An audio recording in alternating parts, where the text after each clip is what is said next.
সবচাইতে বড় দলের প্রধান পর্যন্ত বলতে বাধ্য হয়েছেন যে বাংলাদেশে মৌলবাদ এবং চরমপন্থার উত্থান ঘটছে, সেটাকে প্রতিরোধ করতে হবে। এই রাজাকারের আর এই মৌলবাদের এই স্লোগান বিগত 16 বছরে ফ্যাসিস্ট জালেমেরা বহু জায়গায় বলেছিল। তাদের সুরে যারা একই গান গাইতেছে, মনে রাখবেন এগুলো আর পাবলিক খায় না। তো এই বাংলাদেশে 54 বছর ধরে স্বাধীনের পর নির্বাচন হচ্ছে, কিন্তু দেখা যায় হয় বাবার আইন, না হয় স্বামীর আইন, না হয় চাচার আইন, না হয় দাদার আইন। কথা ঠিক কিনা? আমাদের প্রিয় নেতা সাবেক কামেরে জামাত মাওলানা মতিউর রহমান নিজামীকে ফাঁসি দিয়ে শহীদ করেছে। উনি কিছুদিন আগে একটা কথা বললেন যে আল্লামা সাইদি হুজুরের সঙ্গে আমার কিছু সময় জেলখানায় থাকার সুযোগ হয়েছিল। তিনি 5 ওয়াক্ত নামাজ পড়াতেন এবং নামাজের পরে, বিশেষ করে ঈশার নামাজের পরে তিনি একটা লম্বা মোনাজাত করতেন। আর সে মোনাজাতের মধ্যে তিনি এত কাঁদতেন যে তার চোখের পানি গাল বয়ে, দাড়ি ভিজে ভিজে, এমনকি জামা পর্যন্ত ভিজে যেত। যেখানে চাঁদাবাজি থাকবে না, দখলদারি থাকবে না, কারো চোখ রাঙানি থাকবে না, এবং যেখানে একটা যুবতী নারী বিভিন্ন প্রকার আপনার গহনাগাটি পরিধান করে রাস্তাতে হেঁটে যাবে, কারো বাবার সাহস হবে না সেই মেয়ের দিকে তাকাবার। সবচাইতে বড় দলের প্রধান পর্যন্ত বলতে বাধ্য হয়েছেন যে বাংলাদেশে মৌলবাদ এবং চরমপন্থার উত্থান ঘটছে, সেটাকে প্রতিরোধ করতে হবে। আমরা তাদেরকে পরিষ্কার করে বলতে চাই, আলেম ওলামাদের ঐক্যবদ্ধ, আলেম ওলামাদের শক্তি, আলেম ওলামাদের 2-4টা মিছিল সমাবেশ আর সরোয়ারদির জাতীয় সমাবেশ দেখে আপনারা যদি মৌলবাদকে উৎখাত করতে চান, মৌলবাদ উৎখাত করতে পারবেন না। মৌলবাদ উৎখাত করতে গিয়ে একদল মামুবাড়ি দিল্লি পালাতে বাধ্য হয়েছে। আবার যারা নতুন করে মৌলবাদ উৎখাত করতে যাবে তাদেরও পরিণতি এর চাইতে ভয়াবহ হবে। তার কারণ মৌলবাদ বলতে আমরা কি বুঝি? মৌলবাদ মানে হলেন মূল হলেন আল্লাহ, মূল হলেন রসুল, মূল হলেন কোরআন, মূল হলো সুন্নাহ। সুতরাং মৌলবাদকে উৎখাত করতে চাওয়া মানে হলো আল্লাহর কোরআনের সঙ্গে যুদ্ধ ঘোষণা করা। সুতরাং মৌলবাদকে উৎখাত করার নামে আগুন নিয়ে খেলা করবেন না। কোরআনের পাখি আল্লামা সাইদি বলেছিলেন, এমন একটা সময় আসবে আমাদের মৌলবাদী বলে যদি ষড়যন্ত্র করো, আমরা আছি মূলে, তোমরা আছো গাছের মাথায়, মূল থেকে ঝাঁকি দেব, মামু বাড়ি দিল্লি তোমরা পালাতে বাধ্য হবা। আল্লামা সাইদি যে বক্তব্য দিয়েছে সত্য হয়েছে না? আবার তারা বক্তব্য দেয় কোরআনের সঙ্গে রাজনীতির কোনো সম্পর্ক নাই, আমরা শরীয়ত আইনে বিশ্বাস করি না। শরীয়ত আইন কি? কোরআনের আইন, হাদিসের আইন, স্পষ্ট কথা। যে ব্যক্তি বলবে শরীয়তের আইন বিশ্বাস করি না, এ কখনো মুসলমান হতে পারে না। আপনি আমি শরীয়তের আইন বিশ্বাস করি কিন্তু মানি না, আমরা ফাসেক, কিন্তু আমাদের বিশ্বাস আছে। কিন্তু যখন বলবেন আমি বিশ্বাসই করি না, তার মানে আপনি ওটাকে অস্বীকার করেন। আর যারা অস্বীকার করে তারা কি? সুতরাং আমাদের সময় এসেছে হিসাব করতে হবে। যারা শরিয়ার বিশ্বাস করে না, কোরআন সুন্নাহ বিশ্বাস করে না, এদের সঙ্গে কোনো সম্পর্ক নয়। সময় এসেছে, স্বাধীনতার 54 বছর গেছে, বাংলাদেশে শান্তি চেয়েছি, শান্তি পাইনি। শান্তি যদি পেতে চাই আমাদের একতাবদ্ধ হয়ে ঘোষণা করতে হবে, এই বাংলাদেশে সব দল দেখা শেষ, আগামীতে আলেমদের নেতৃত্বে কোরআনের বাংলাদেশ ইনশাআল্লাহ। আমরা যদি বিভিন্ন দলে বিভক্ত থাকি তাহলে এই সমাজে কখনো দিন প্রতিষ্ঠিত করা যাবে না। এজন্য বুনিয়ানুম মারসুস, সবাইকে শীষে ঢালা পাঁচিরের মতো ঐক্যবদ্ধ হতে হবে। এই যে খেলার মাঠে দেখতেছেন, গোল দিতে হলে ওই পাশে 11 জন, এই পাশে 11 জন, আর যেই দল গোল দিতে চায় তাদের 11 জনের মতামত এক হওয়া লাগবে। সবাইকে টার্গেট নিয়ে খেলতে হবে, তাহলে জায়গা মতো গোল দেয়া যাবে। এই জন্য বাংলাদেশে যদি আমরা দিন প্রতিষ্ঠিত করতে চাই, আজকে যারা রাজাকারের ট্যাগ লাগাতে চায়, এই রাজাকারের আর এই মৌলবাদের এই স্লোগান বিগত 16 বছরে ফ্যাসিস্ট জালেমেরা বহু জায়গায় বলেছিল। তাদের সুরে যারা একই গান গাইতেছে, মনে রাখবেন এগুলো আর পাবলিক খায় না। এই দেশের জনগণ এগুলো শুনতে শুনতে এগুলো আর কিছুই মনে করে না। বিদায় আমরা ঐক্যবদ্ধ হতেছি, এটা দেখে বাতিলের চোখে যে ধরনের ঘুম হারাম হয়ে গেছে। আগামীতে ইনশাআল্লাহ, আল্লাহ যদি চায়, এদেশে ইসলাম ক্ষমতায় যাইবে। কারো বাপ দাদার ক্ষমতা নাই ঠেকানোর, কথা বলেন ঠিক না? এই জমিনে দিন কায়েম হবে, আজ হোক কাল হোক। কোরআনের পাখি আল্লামা সাইদি হুজুর রক্ত দিয়েছেন, জালেমেরা তার কণ্ঠকে বন্ধ করতে পারেন নাই। তার আলোচনা আপনারা শুনেছেন, তার আলোচনার মাধ্যমে দেশে ইসলামী আন্দোলন ঘরে ঘরে পৌঁছে গেছে। এজন্য আমরা কোরআনের পাখিকে হারিয়েছি, তার রেখে যাওয়া ময়দানে আমরা ইনশাআল্লাহ, আল্লাহ যদি চায়, আগামীতে বাংলার জমিনে ইসলাম কায়েম করার জন্য শীষে ঢালা পাঁচিরের মতো দল মত নির্বিশেষে সকলে ঐক্যবদ্ধভাবে কাজ করতে রাজি আছি তো ইনশাআল্লাহ? কারা কারা এই জমিনে দিন কায়েমের জন্য জীবন দিতে প্রস্তুত? দুই হাত তুলে আল্লাহকে দেখান। বাংলাদেশে আমরা ইমানদার শতকরা 87%। যে দেশে এত ইমানদার মুসলমানের দাবিদার, সেই দেশে 275 বছর ধরে কাফেরের আইন দিয়ে শাসন করা হচ্ছে। কথা ঠিক কিনা? আমরা যদি মুসলমানের দাবিদার হই তাহলে আমাদের আইন মানতে হবে কার? সবাই বলেন না কার? আল্লাহর আইন মানতে হবে। তো এই বাংলাদেশে 54 বছর ধরে স্বাধীনের পর নির্বাচন হচ্ছে, কিন্তু দেখা যায় হয় বাবার আইন, না হয় স্বামীর আইন, না হয় চাচার আইন, না হয় দাদার আইন। কথা ঠিক কিনা? কিন্তু আইন মানা উচিত ছিল কার? আল্লাহ। বাংলাদেশ জামাত ইসলামী এ দেশে আল্লাহর আইন কায়েম করতে চায়। এখন কেন আল্লাহর আইন কায়েম করতে চায়? কারণ হলো আইন হলো দুই প্রকার, একটা হলো মানুষের আইন আর একটা আল্লাহর আইন। আপনারা কার আইন মানবেন? আল্লাহর আইনকে সেমিনার তলে বললি আল্লাহর আইন কায়েম হবে? আল্লাহর আইন কোথায় কায়েম করতে হবে? সংসদে। কথা ঠিক কিনা?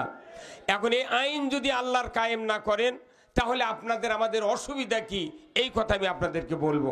আল্লাহ তাআলা কোরআনে বলছেন, ইন্নাদ দীনা ইনদাল্লাহিল ইসলাম। ইসলাম নামক জীবন ব্যবস্থা আল্লাহর কাছে প্রিয়। বান্দা যদি এটা প্রিয় মনে করে তবেই বান্দা মুসলমান। কথা ঠিক কিনা?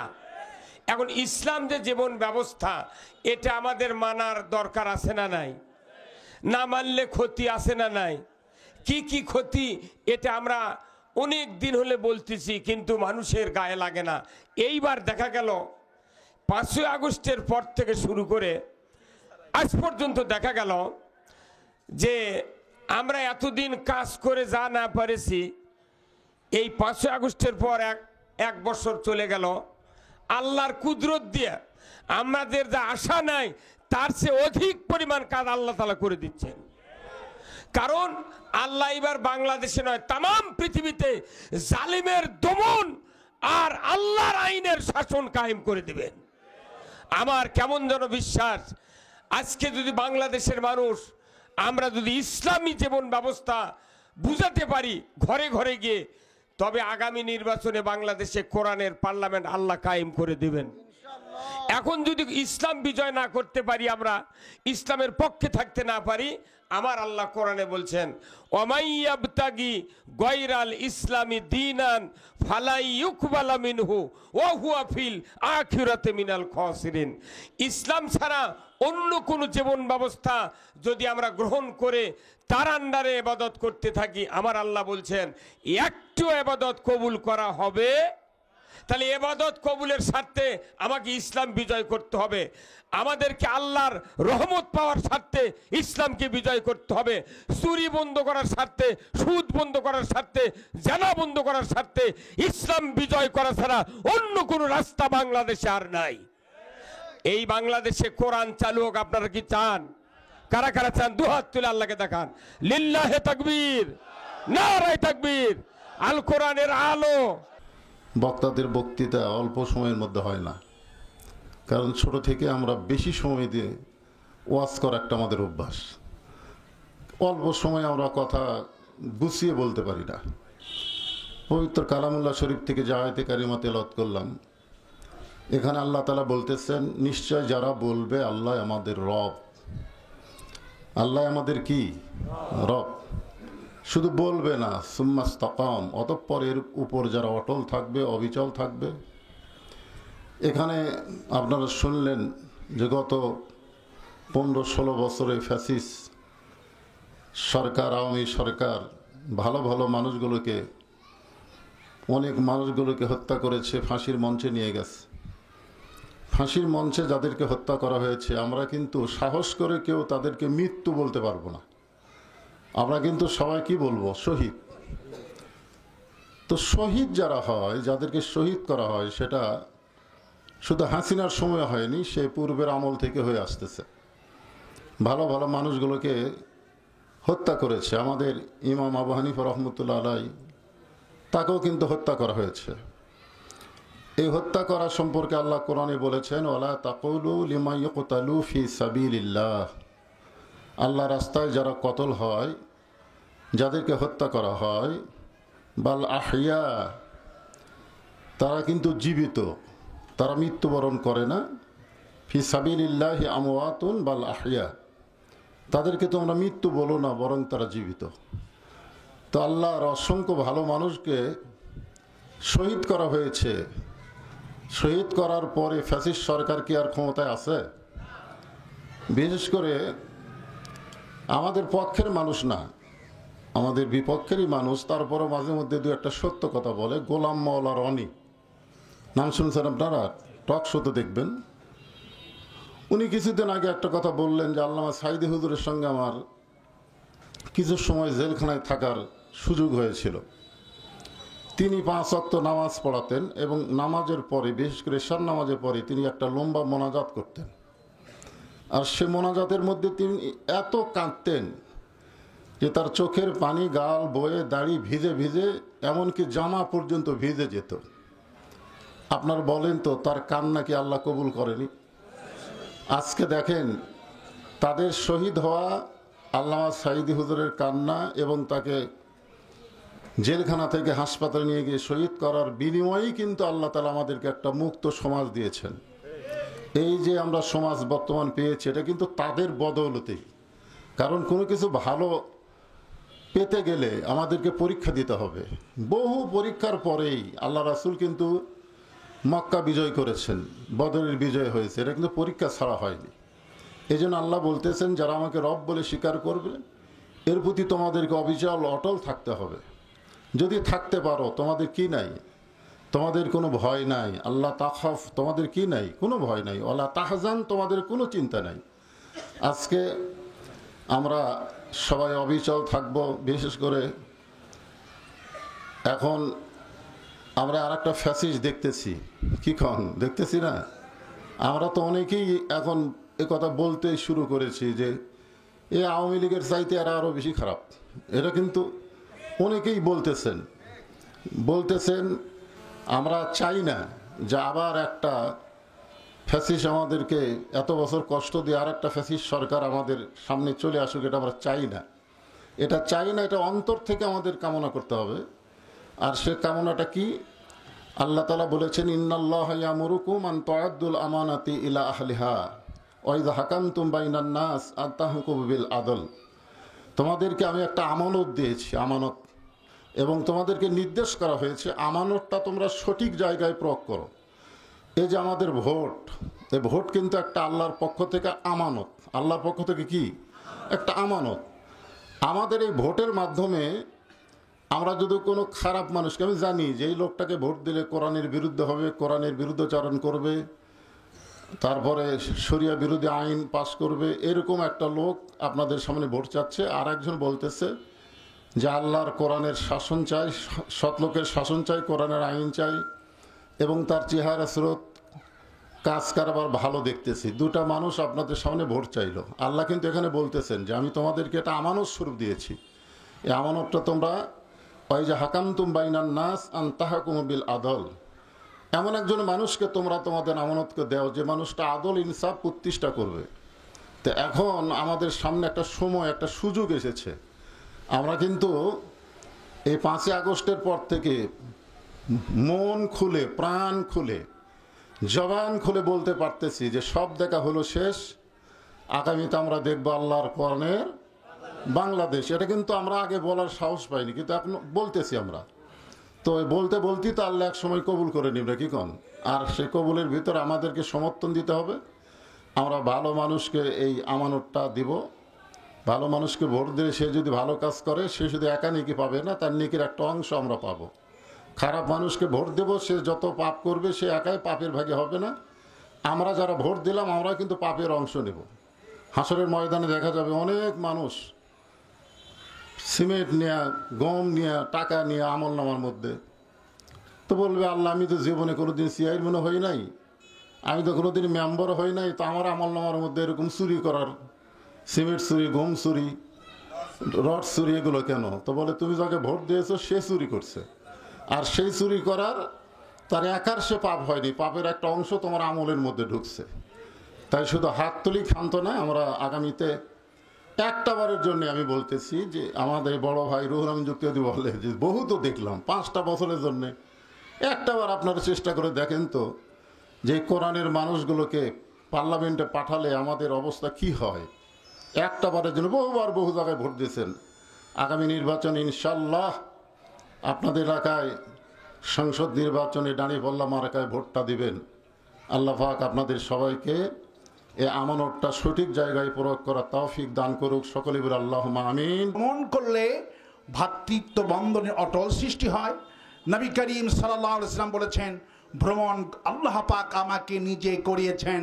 এমন সময় যখন নবী করিম সাল্লাল্লাহু আলাইহি ওয়াসাল্লামের চাচা আবু তালেবকে হারালেন, খাদিজাকে হারালেন, আল্লাহ পাক রাসূল করিম সাল্লাল্লাহু আলাইহি ওয়াসাল্লাম বলেছেন, সুবহানাল্লাযী আসরা বি আবদিহি লাইলাম মিনাল মাসজিদিল হারামি ইলাল মাসজিদিল আকসা। হে রাসূল, আপনাকে আমি ভ্রমণ করে নিব, ইসরা করাবো, ভ্রমণ করাবো। মানে নবী করিম সাল্লাল্লাহু আলাইহি ওয়াসাল্লামের মন যখন খারাপ ছিলেন, 2 কলিজার টুকরা দুনিয়া থেকে বিদায় হয়ে গেল। ইসলাম প্রতিষ্ঠার জন্য যেই 2 জন মানুষের সবচেয়ে বেশি অবদান ছিলেন মা খাদিজা আর আবু তালিব, 2 জন যখন বিদায় হয়ে গেলেন, বিশ্বনবীর মনটাকে চাঙ্গা করার জন্য আল্লাহ পাক তার কায়নাতকে দেখার জন্য আল্লাহ পাক তার বাড়িতে নিয়ে গেছেন। ভ্রমণ করলে রসুলের বড় চাঙ্গা হয়েছিল। আজকের ভ্রমণও আমাদের আমিরও নিযুক্ত, আমরা কসর নামাজও নিযুক্ত, আমরা আল্লাহর হুকুমে এখানে এসেছি। আল্লাহ রাব্বুল আলামিন যেন এই বাংলার জমিনটাকে কোরআনের জন্য কবুল করে বলে আমিন। সালাতের মাধ্যমে, সালাতে যে আল্লাহকে আমরা সেজদা করি, ওই আল্লাহকে আমরা সেজদা করতে চাই সালাতের বাইরেও।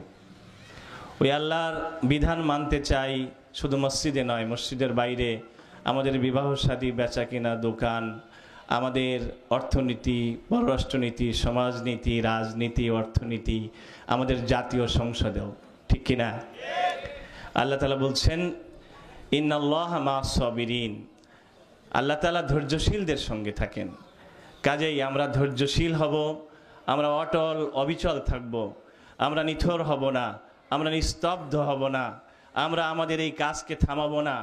মাদামাত তাকাররা আইনানা, আমাদের এই 2 চোখের পাতা যতক্ষণ পর্যন্ত চলে ততক্ষণ পর্যন্ত আল্লাহর দ্বীনকে আল্লাহর জমিনে প্রতিষ্ঠা করার জন্য আমরা এগিয়ে যাব ইনশাআল্লাহ। আমরা দেখেছি আমাদের চোখের সামনে আমাদের প্রিয় নেতা সাবেক আমির জামাত মাওলানা মতিউর রহমান নিজামীকে ফাঁসি দিয়ে শহীদ করেছে।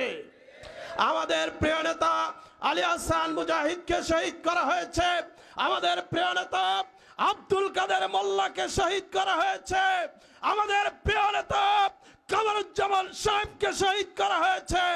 আমাদের প্রিয় নেতা সারা পৃথিবীর অগণিত মানুষের কলিজার টুকরা, সকলের প্রিয় মানুষ, বিশ্বের শ্রেষ্ঠ মুফাসসির আল্লামা দেলোয়ার হোসেন সাঈদীকে চিকিৎসার নামে অপচিকিৎসা দিয়ে শহীদ করা হয়েছে। এটা কেন করেছে তারা? আল্লাহ রাব্বুল আলামিন কোরআনুল কারীমের সূরা সাফে জানিয়ে দিয়েছেন, ইউরিদুনা লিইউতফিউ নূরাল্লাহি বিআফওয়াহিহিম আল্লাহু মুতিম্মু নূরিহি ওয়ালাউ কারিহাল কাফিরুন। তারা তাদের মুখের ফু দিয়া ইসলামের আলোকে আল্লাহর নূরকে নিভাইয়ে দিতে চায়, কিন্তু আল্লাহ চায় তার আলোকে কিয়ামত পর্যন্ত প্রজ্বলিত রাখবেন। সংগ্রামী ভাইরা, আমাদের নেতৃবৃন্দকে শহীদ করার মাধ্যমে বাংলাদেশ থেকে কোরআনের আলো নিভাইয়ে দিতে পারে নাই। কোরআনের আলোর গতি বাড়ছে না কমছে? আগে ঢাকা বিশ্ববিদ্যালয়ে কোরআনের কথা, ইসলামের কথা বলার সুযোগ ছিল না, কিন্তু বর্তমান সময়ে ছাত্ররা প্রাচ্যের অক্সফোর্ড ঢাকা বিশ্ববিদ্যালয়ে দাঁড়িয়ে ইসলামী ছাত্র শিবিরের যে প্যানেল দিয়েছে, বাতিলের আজকে ভয়ে থরথর করে কাঁপা শুরু করেছে। আমরা বিশ্বাস করি এরপরে জগন্নাথ বিশ্ববিদ্যালয়, জাহাঙ্গীরনগর বিশ্ববিদ্যালয়, রাজশাহী বিশ্ববিদ্যালয়, সিলেট বিশ্ববিদ্যালয় সহ সারা বাংলাদেশের যে কোনো বিশ্ববিদ্যালয় নির্বাচন হলে ইসলামী ছাত্র শিবিরের কাছে বাতিলেরা ভরাডুবি খেতে বাধ্য হবে। আমি জিজ্ঞেস করতে চাই, চ্যালেঞ্জ করে বলতে চাই, বগুড়া জেলার কোন জামাত ইসলামের নেতাকে আপনারা বলতে পারেন তার বাবাকে হত্যা করেছে এই দায়ে কোন নেতার ছেলের কথা বলতে পারেন যে আপনার তাকে এই উদ্দেশ্যে হত্যা করা হয়েছে? কিন্তু আপনাদের ভুরি ভুরি নেতার প্রমাণ পাওয়া যাবে যে আপনারা রাজাকারের দায়ে আপনাদের বগুড়ার বুকে জমা করা হয়েছে। সম্মানিত ভাইয়েরা, শাহ আজিজ কার মন্ত্রী ছিল? বিএনপির মন্ত্রী নয়? তিনি রাজাকার ছিলেন না? মশিউর রহমান রাঙ্গা রাজাকার ছিলেন না? এইভাবে যদি আমি নাম ধরে ধরে বলতে চাই, টপ টু বটম আমি হিসাব করে দেখিয়ে দিতে পারবো কত রাজাকার আপনারা প্রতিষ্ঠিত করেছেন। আর আমাদের রাজাকার বলেন, লজ্জা করেন আপনাদের? সম্মানিত ভাইয়েরা, আজকে সময় এসেছে আমরা আল্লাহর আইন চাই। আমরা একটি সুখী সমৃদ্ধশালী দেশ গড়তে চাই, যেখানে চাঁদাবাজি থাকবে না, দখলদারি থাকবে না, কারো চোখ রাঙানি থাকবে না, এবং যেখানে একটা যুবতী নারী বিভিন্ন প্রকার আপনার গহনাগাটি পরিধান করে রাস্তাতে হেঁটে যাবে, কারো বাবার সাহস হবে না সেই মেয়ের দিকে তাকাবার। এমন একটা সমাজ ব্যবস্থা আমরা কায়েম করতে চাই। যদি আমরা সেই সমাজ ব্যবস্থা কায়েম হোক, এটা যদি আমরা চাই, আপনাদের সকলের কাছে আমার আবেদন, আহ্বান থাকবে, আসুন সব কিছু ভুলে গিয়ে, আমরা অতীতে অন্যায় করেছি, ভুল করেছি, আমরা আল্লাহর আইনের পক্ষে মতামত দেই নাই, আজকে সেই মতামত দিয়ে আমরা ভুলটা শুধরিয়ে নিয়ে সেই কাজ আমরা আদায় করবো ইনশাআল্লাহ। এই আহ্বান রেখে সবাইকে আন্তরিক মোবারকবাদ এবং ধন্যবাদ জানিয়ে আমার আলোচনা শেষ করছি, এবং সবাইকে আন্তরিক মোবারকবাদ দিয়ে, বিশেষ করে আমার সাথে যারা আসছেন, যারা পরিশ্রম করেছেন, তাদেরকেও ধন্যবাদ দিয়ে আমার কথা শেষ করছি। আসসালামু আলাইকুম ওয়া রাহমাতুল্লাহি ওয়া বারাকাতুহু।